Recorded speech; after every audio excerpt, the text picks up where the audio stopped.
Quand c'est non, c'est non. Après Geneviève Fraisse, que nous recevions à l'occasion de la parution de son essai Du consentement au seuil, où elle écrivait « J'ai longtemps pensé que l'acte de consentir relevait de l'intimité la plus grande, mélange de désir et de volonté dont la vérité gisait dans un moi profond ». C'est un autre moi que nous allons interroger, celui du non, avec notre invité. Tout aussi dressé contre une pensée positive, volontariste, que contre un nihilisme bas du front, il développe une nouvelle métaphysique du non. Ni philosophe grincheux, ni ravi de la crèche, notre invité Vincent Delecroix, directeur d'études à l'école pratique des hautes études, grand prix de littérature de l'Académie française, après avoir publié Tombeau d'Achille chez Gallimard en 2008, spécialiste de Kierkegaard, s'intéresse aujourd'hui au refus qui se banalise, à la désobéissance et à l'indignation comme anticonformisme dans Non de l'esprit de révolte qui vient de paraître aux éditions Autrement. On mesure mal, écrit-il d'une manière générale, l'importance vitale du non dans nos comportements, dans l'édification de la subjectivité comme dans la structuration des liens intersubjectifs et politiques.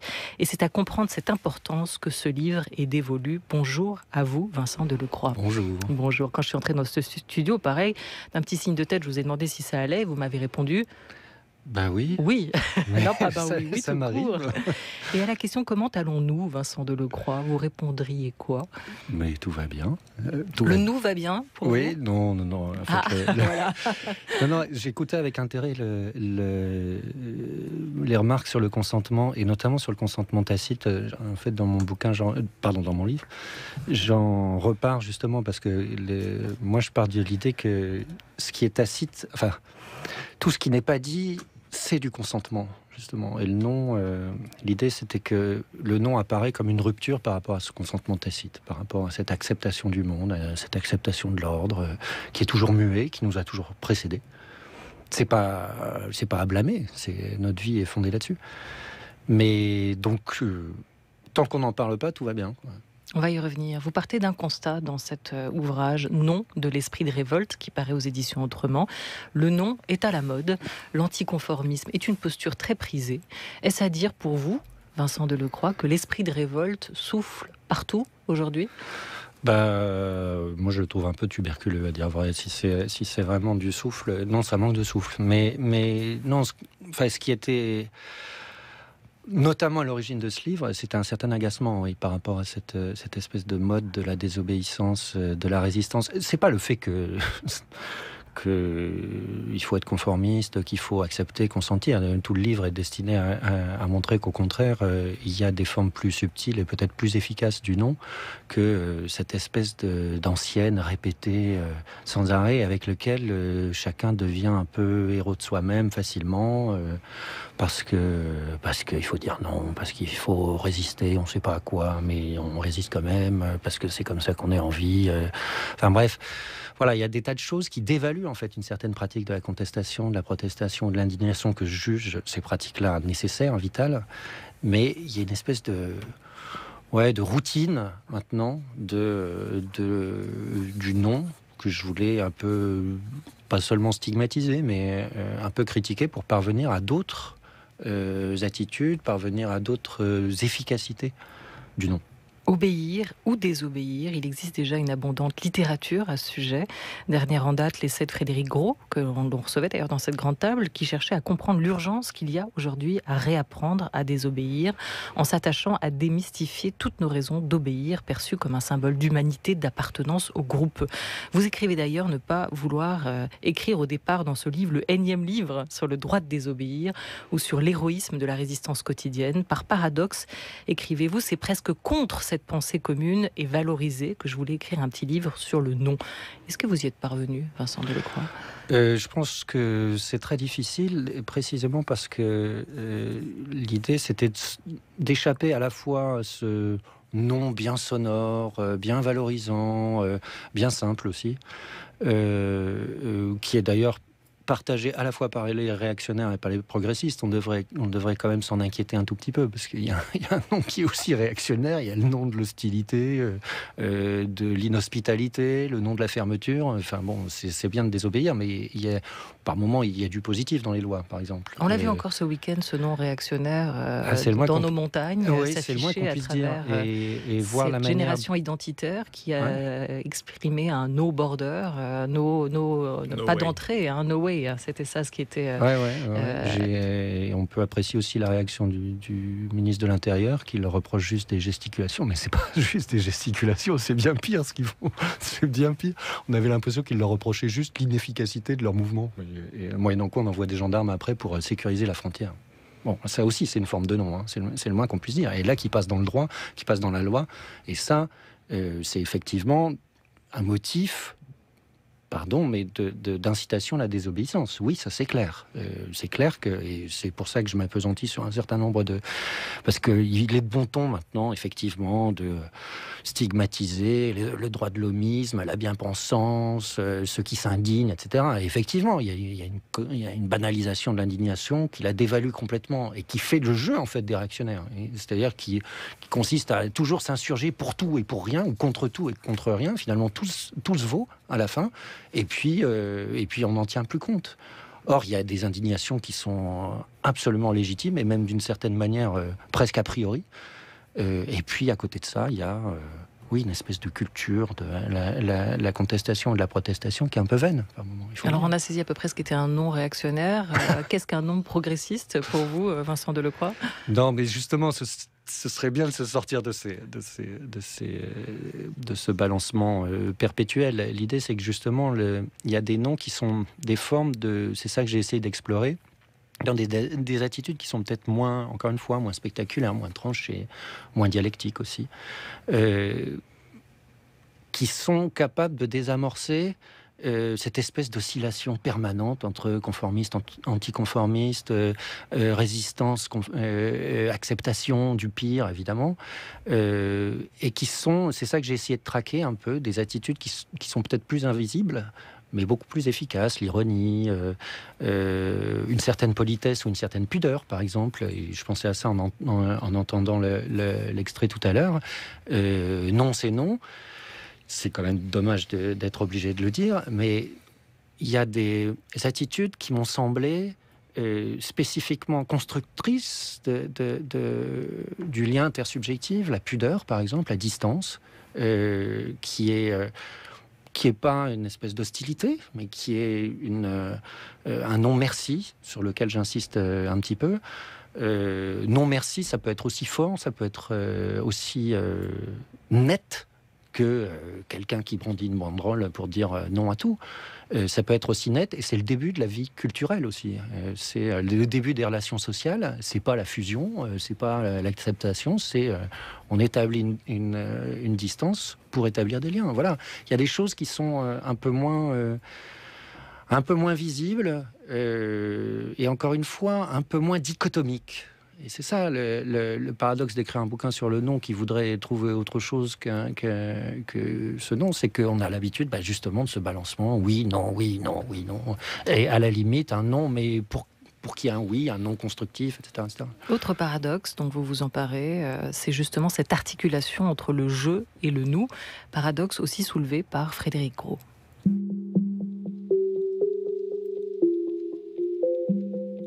On n'a jamais été aussi obéissant à une époque où on nous a jamais autant demandé d'être nous-mêmes et de devenir nous-mêmes. C'est-à-dire c'est précisément cette époque dans laquelle devenir soi-même, s'émanciper du conformisme et trouver quelque chose comme l'épanouissement de son identité, etc., trouve, j'allais dire, ces formulations les plus développées que se mettent en place ces nouvelles formes d'obéissance. C'est-à-dire qu'au fond, ce qui avait pu paraître à un moment comme une forme de transgression, de résistance au conformisme, c'est-à-dire développer son unicité contre précisément toutes ces normes anonymes, on s'aperçoit qu'il y a un modèle qu'on peut appeler le modèle néolibéral, parce que j'ai pas de meilleur mot, quelle que soit la fadeur qu'a pris ce terme aujourd'hui, dans laquelle on s'aperçoit que c'est en demandant les gens d'être eux-mêmes qu'on les fait au mieux obéir, parce que assez vite, être vous-même, ça veut dire avoir le bon objet qui vous correspond. Et ce paradoxe, vous le soulignez aussi, Vincent Delecroix, non irrigue nos processus vitaux et sociaux, et il le fait paradoxalement sous la double forme antagonique de l'individualisation et de la socialisation. Comment l'expliquer ? Ce que dit Frédéric Gros est très très juste, et ça a été remarqué depuis longtemps, notamment par Adorno, sur lequel je m'appuie beaucoup, c'est-à-dire que ce qu'il appelle la réification de l'individu passe paradoxalement par sa valorisation. Bon. Il faut être toujours plus un individu, il faut toujours être plus soi-même, il faut toujours être plus en rupture avec les normes, avec le discours impersonnel. Donc le non, dans ce cas-là, c'est une espèce de petite cheville ouvrière qui vous permet de découper dans la masse indistincte, anonyme dans laquelle vous risquez toujours d'être noyé. Vous utilisez ce terme-là et pouf, vous devenez un individu. Bon, le seul problème, c'est que cet outil est lui-même dicté par la société. C'est-à-dire, plus vous cherchez à être vous-même, plus vous êtes comme les autres, de ce point de vue-là. Peut-être que l'inverse serait peut-être mieux. C'est-à-dire, plus vous cherchez à être n'importe qui, c'est le but de mon livre, c'est de parvenir à être n'importe qui, justement. Plus vous cherchez à être n'importe qui, plus vous serez vraiment vous-même, dans ce cas-là. Mais je pense que ce qui fait partie de cette culture néolibérale... c'est le piège, justement, de cette individualisation. C'est-à-dire que par rapport au processus de liquidation réelle des individus, on vous donne la menue monnaie d'une valorisation de soi qui passe par un certain nombre de phénomènes comme, la surinterprétation de soi, le narcissisme, enfin tout ce qu'on peut reprocher, à tort ou à raison, à la société ultralibérale. Mais en même temps, personne souhaiterait revenir à des sociétés organiques où l'individu est complètement niais, où il n'est qu'une partie d'un tout qu'il dépasse et qu'il transcende en permanence. Donc il faut bien trouver une position entre les deux, justement. Personne ne veut d'une société ultralibérale où la super individualisation est en fait un super conformisme. Hein. Tout le monde veut être comme le seul, mais comme tous les autres. Mais personne ne veut retourner à des sociétés, d'ailleurs ce serait impossible, Dieu merci, à des sociétés ultra-traditionnelles où il s'agit d'absorber complètement cette individualité. Et c'est la raison pour laquelle tout dépend d'une certaine pratique du non. Ni celle qui vous permet d'entrer faussement comme un adolescent qui conteste tout, d'entrer faussement en rupture avec les lois, l'ordre social, etc., mais pas non plus une acceptation qui vous fait complètement sombrer.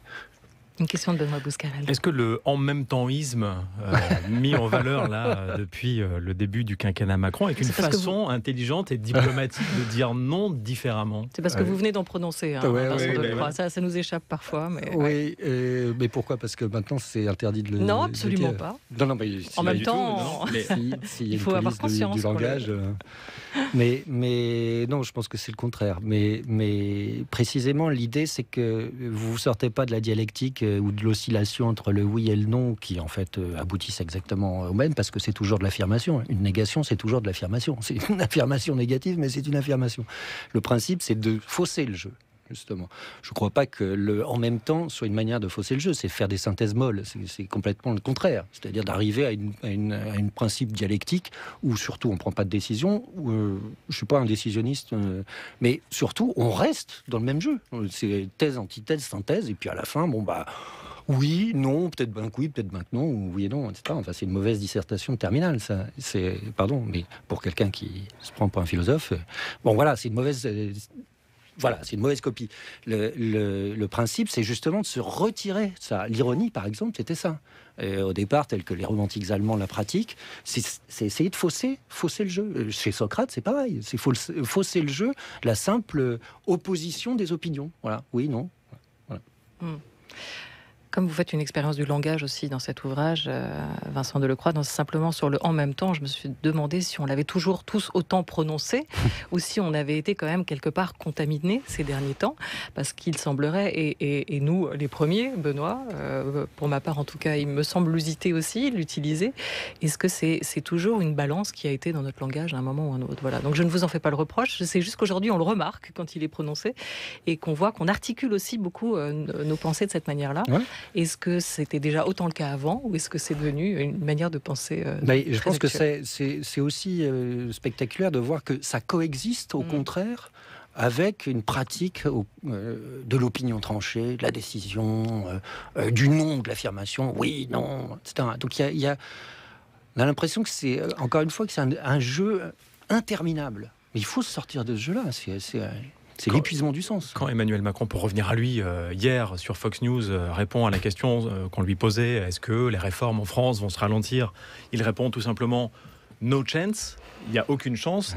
Et en même temps, il s'apprête à faire un jeu diplomatique pendant 3 jours avec Trump, où là, ce sera beaucoup plus mitigé, ça sera plus du en même temps-isme. On va négocier des choses. C'est cette façon de bomber le torse, cette posture... dont je stigmatise un certain nombre de caractéristiques, cette façon de viriliser les affirmations, le pouvoir, non, ça va être comme ça, etc. Alors que finalement, tout le monde sait bien que le pouvoir, c'est du compromis, c'est transigé, et qu'à la fin... Et c'est ce qui va se passer entre Trump et Macron pendant 3 jours. Oui, mais bien sûr. Ce jeu diplomatique, le non diplomatique est un autre nom. Oui, bien sûr. Et à dire vrai, c'est une pratique beaucoup plus saine que ces pratiques, soit... j'allais dire presque indéterminé du compromis qui aboutit probablement à rien, soit ces espèces de postures hyper rhétoriques qui consistent à s'affirmer comme sujet souverain, comme sujet de pouvoir, comme sujet de décision, etc. Il y a le jeu diplomatique qui est aussi un jeu de la conversation, et qui est d'abord un jeu de la conversation et qui est un jeu social avant d'être un jeu politique, est beaucoup plus intelligent que nous de ce point de vue-là. C'est que le non, il n'est pas là pour interrompre la conversation et pour dire une bonne fois pour toutes, non, ferme-la.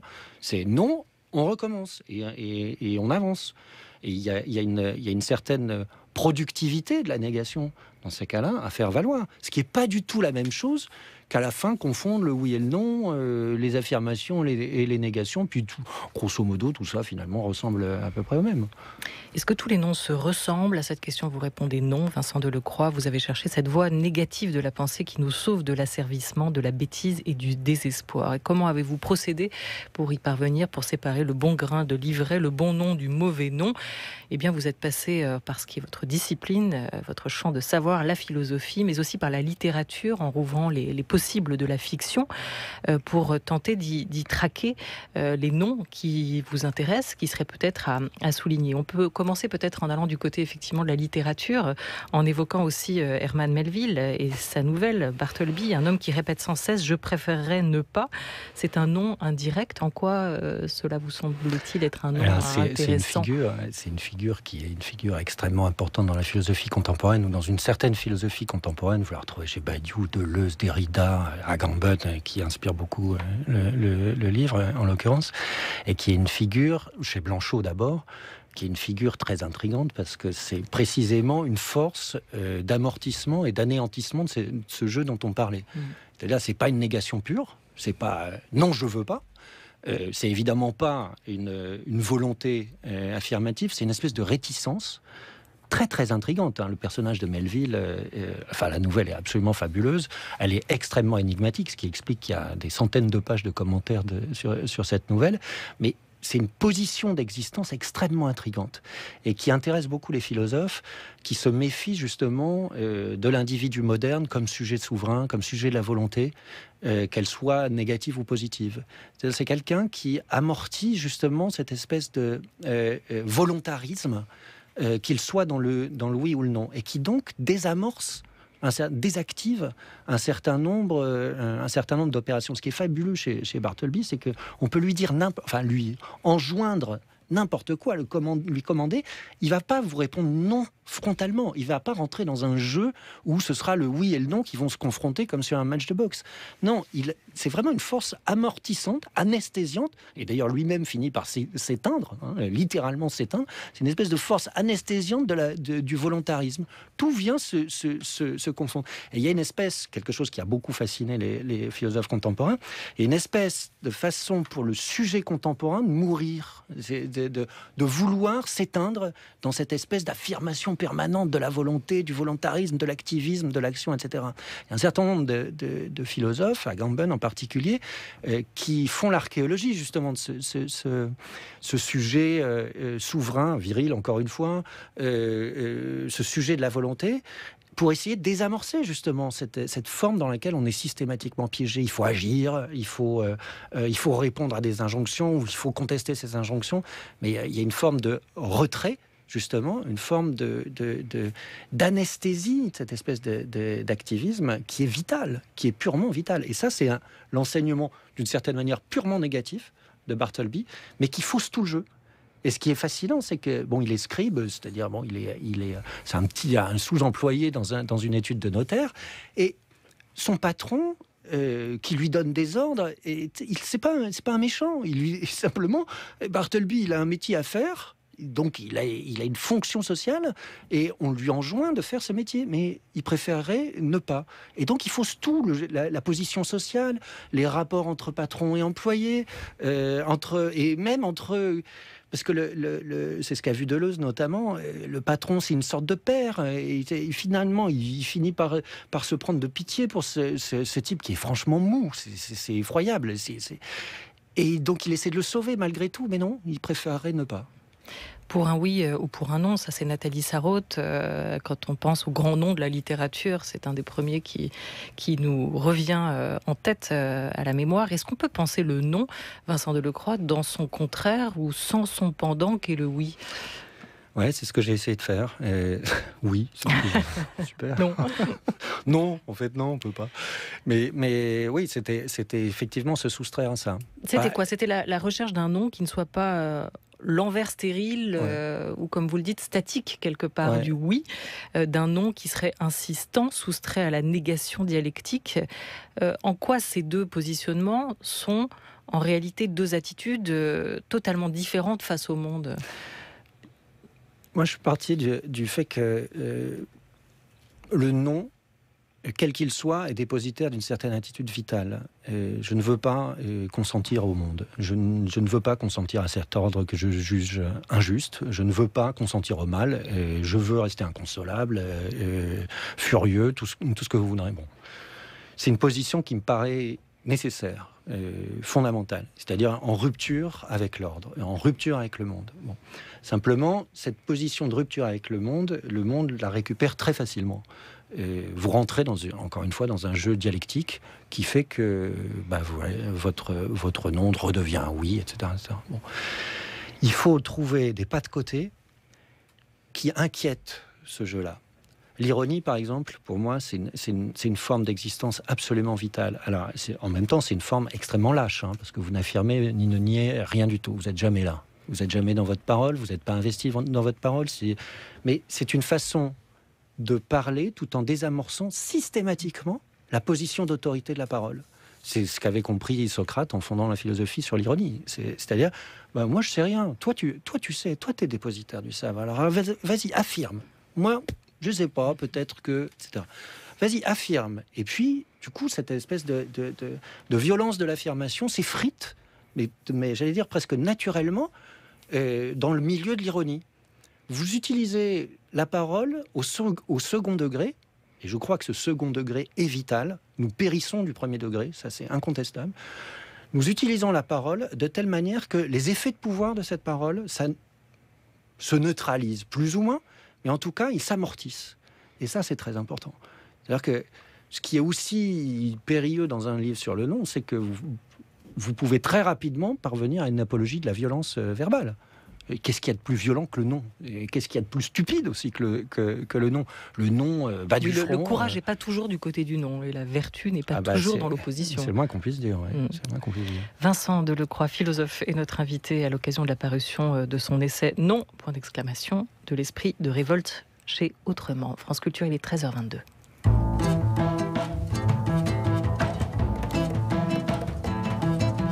France Culture.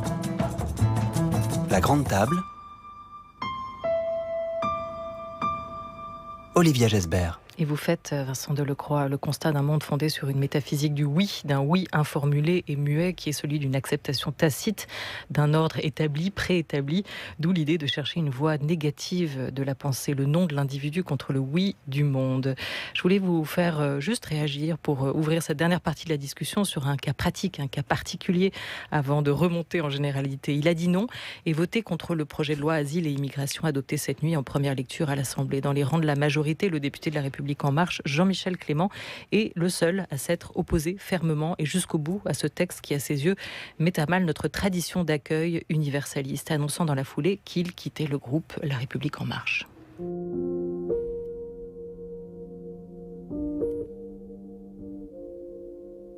Je préfère en rester sur le texte auquel je suis opposé. Je l'ai dit depuis le départ. Il y a plein de raisons. Ma volonté de voter contre est solide, argumentée sur un certain nombre de points qui ne sont pas négociables selon moi. En tout cas, sur un texte qui se dit équilibré. Mais comme on ne peut pas toucher à ce texte, je dirais, il heurte mes convictions. Il va à l'encontre de mes principes moraux, éthiques et des valeurs que je me fais de l'homme. Et je dirais, sur ce plan-là, pour moi, je crois qu'on n'a pas à transiger avec les valeurs qui sont les siennes. Un vote qui n'était pas sans conséquence. Abstention, péché véniel. Vote contre, péché mortel, avait prévenu Richard Ferrand, le chef de file des députés La République En Marche. Contraint donc de quitter le groupe, Jean-Michel Clément, il ne pourra plus faire bouger les lignes de l'intérieur. Nous touchions à des questions de conscience, explique-t-il. Est-ce qu'il a fait un bon usage de son nom pour vous, Vincent Delecroix ? C'est certainement pas à moi de donner des leçons. Et je ne suis pas un professeur de morale, enfin, pas au sens... mais moi, personnellement, oui, je lui dis bravo. Oui, je lui dis bravo. D'ailleurs, péché véniel, péché mortel, on ne saurait mieux dire à quel point il s'agit d'une église ou d'un langage théologique. Là, franchement, je trouve ça honteux quand en plus... Enfin, je sais pas, quand on produit une loi ou un droit aussi ouvertement contraire à ces fameux droits de l'homme dont par ailleurs tous ces gens-là se revendiquent. Alors bravo. Je ne peux pas dire autre chose parce que je pense que c'est nécessaire et il y en aura au moins un qui aura échappé à l'indignité parce que c'est vraiment indigne. Et à propos justement d'indignation, votre livre peut paraître au départ être aussi une charge contre l'indignation, cette indignation qui est devenue un peu à vos yeux quand même une pathologie contemporaine. Vous dites l'indignation mécanique et systématique qui semble commandée par une certaine idéologie contemporaine et dont le commandement de s'indigner, indignez-vous, offre une cruelle caricature et la ruse pathétique d'une mauvaise conscience impuissante. Non seulement elle est sans discernement, mais quoi qu'elle en dise, elle consacre le divorce contre le sentiment et l'action au lieu d'en réduire la distance. L'indignation aussi doit être repensée à vos yeux. Oui, absolument. Et bon, chacun a en tête l'édifiant petit de Stéphane Hessel, livre de Stéphane Hessel. Tout le monde lui veut du bien. Stéphane Hessel, simplement le livre en question, qui a eu le succès que vous connaissez, a contribué aussi à produire des confusions remarquables et désastreuses en même temps. Quand vous lisez « Je souhaite à chacun d'avoir son motif d'indignation », mais sortez cette phrase de son contexte, elle est carrément odieuse. Ouais, moi, je suis indigné qu'il y ait autant d'immigrés en France, par exemple. Je suis indigné qu'il y ait des homosexuels qui se marient. Je suis indigné... Enfin, l'indignation, c'est pas l'indignation pour l'indignation. Ça ne veut rien dire. Donc, il faut refonder. Au contraire, si on veut que ça ait un sens, il faut éviter de la généraliser comme une espèce de posture héroïque en soi. Ça n'a strictement aucun sens. Strictement aucun sens. En revanche, s'interroger sur la pratique de cette indignation, sur les lieux de cette indignation, mais aussi sur ses conséquences. Parce qu'il y a des conséquences... Enfin, il ne faut pas se cacher derrière son petit doigt. Et il y a aussi des façons de s'indigner qui nous garantissent de jamais agir. C'est toujours bon de s'indigner... d'avoir des grands mots ou des grandes postures morales. Après, c'est autre chose pardon pour cette remarque de Café du Commerce, mais c'est un peu vrai aussi. Et cette manière d'avoir moralisé trop rapidement l'action politique. Mais inversement, s'il n'y a pas une action politique qui ne repose pas sur l'indignation, je ne sais pas à quoi ça sert l'action politique. Parce que dans ce cas-là, c'est uniquement la gestion de ce qui est. C'est-à-dire la gestion politique des affaires courantes. Alors plus ou moins efficace, plus ou moins bien, très bien. Mais si on veut que la politique soit autre chose que cette gestion des affaires publiques, qui, encore une fois, a sa noblesse et son intérêt. Mais si on veut que ce soit autre chose, par exemple qu'elle ne perd pas complètement de vue son rapport au droit ou même à ce qui pourrait être au-delà du droit, c'est-à-dire le concept de justice, par exemple... il faut qu'il y ait un ressort, alors peut-être passionnel, peut-être dangereux, et qui commande pas nécessairement la pratique juridique, mais qui doit être rationalisé incontestablement. Mais il faut une racine passionnelle, il faut une racine a priori. Si vous contentez de dire oui au monde, rien ne change. C'est très bête de le remarquer, mais on l'oublie assez fréquemment. C'est pour ça que je parle d'une autre métaphysique qui soutient une autre politique. Dans le cas d'Ernst Bloch, auquel je fais allusion, pour lui, il y avait une métaphysique qui dit oui et une métaphysique qui dit non. Il y a une métaphysique qui répète que l'être est, qui répète l'ordre du monde, et puis il y a une métaphysique de ce qu'il appelle le non-encore-être, ce qui n'est pas encore. Une métaphysique utopique, qui repose sur une aspiration au changement. Mais je crois, moi, à cette négativité-là, et que cette négativité-là soit un ressort du politique. Oui, la fabrique du sujet politique passe aussi par le non, c'est ce que vous expliquez, par le silence de l'opprimé et par le non du révolté. C'est le non qui rend socialement et politiquement perceptible.